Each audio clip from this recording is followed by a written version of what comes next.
tsy mahavita ny nanohitra ny marina izahay fa ampandroso ny marina kosa.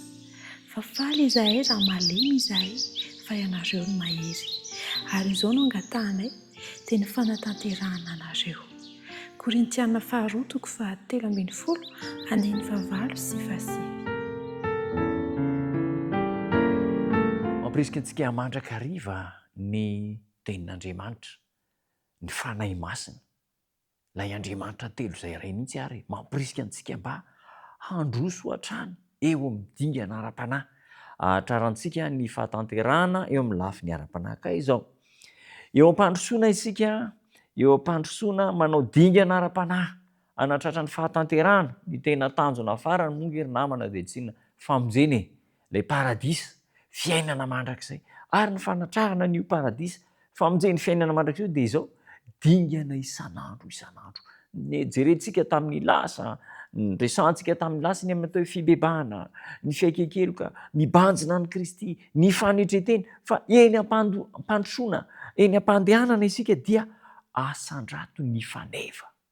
Asandrato ny faneva. Andriamanitra dia nanendry ny apôstôly maro, 12 zany no apôstôly tamin'ny andron'i Jesosy. Niala Jodasy dia nisoloana apôstôly anankiray, mpianatra ny antsonan'izy ireo dia nirahany mba hitory ny filazantsara.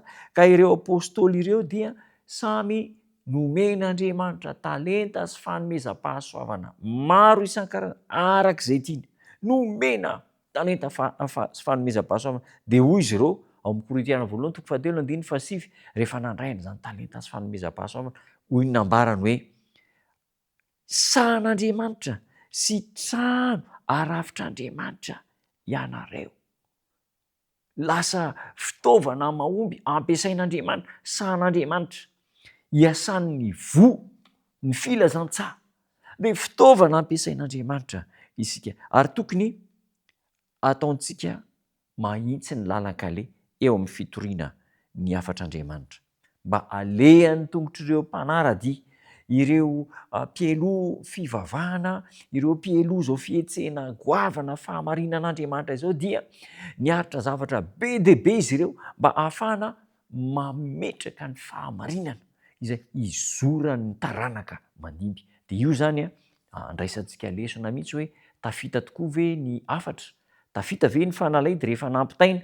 Io manko no olana matetika amin'ny filazantsara, indraindray tsy ampitaina tsara dia tapaka eo amin'ilay toe-javatra izay tokony hampitana azy. Ary ilay tena fahamarinana fototra tsy ny hampita any amin'ny taranaka manaraka intsony, dia tapaka tarangana eo. Ka izao, ireo izay miasa ho an'Andriamanitra dia tsy maintsy manao ampahamendrena mba hanitsy ireo izay makorokoro rehetra ka tsy mifanitsy amin'ny soro-dalana omanin'Andriamanitra, tsy mifanitsy amin'ny programa izay tian'Andriamanitra hitondrana ny fahamarinana. Tsy tokony hisy mihitsy fotoana izay eo amin'ny tantaran'ny fiangonantsika ka hahatonga ny mpiasa an'Andriamanitra ho diso lalana na hitomoemem-pona eo amin'ny fitondrana ny fahamarinana.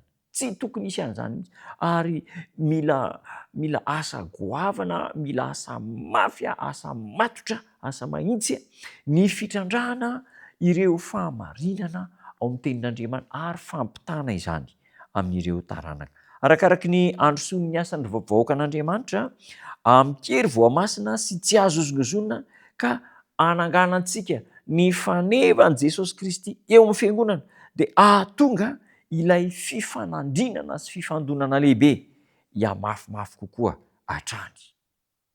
Rehefa mijoro ny fahamarinana dia ho avy koa ny fahavalon'ny fahamarinana.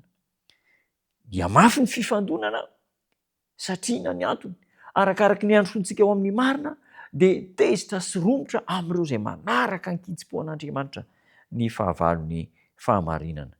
Na izany aza nefa Andriamanitra natanjaka ny tanany zanany, ny finoan'ny zanany ka ampirisika azy ireo hatrany anangana avy dia avo ny fanevan'ny fahamarinana.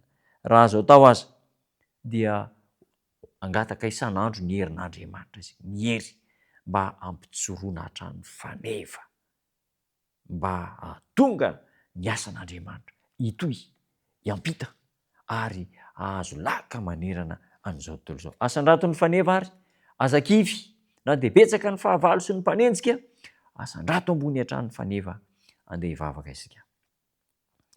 Tombontsara ny an-danitra misaotra anao zahay, mankasitraka noho ny fitantananao. Toany hery mba hitazomana ny fahamarinana, ilay faneva ny fahamarinana, ary atsangana ambony asandratra avo dia avo ny faneva ho hitan'izao tontolo izao, ka na dia mafy aza ny fisedrana sy ny fiaikana, matanjaka izay satria ianao Jesosy manampy anay hanandratra ny faneva. Tahio ny rehetra manaraka izao fandarana mahafinaritra izao, amin'ny anaranao Jesosy Tompo. Amen.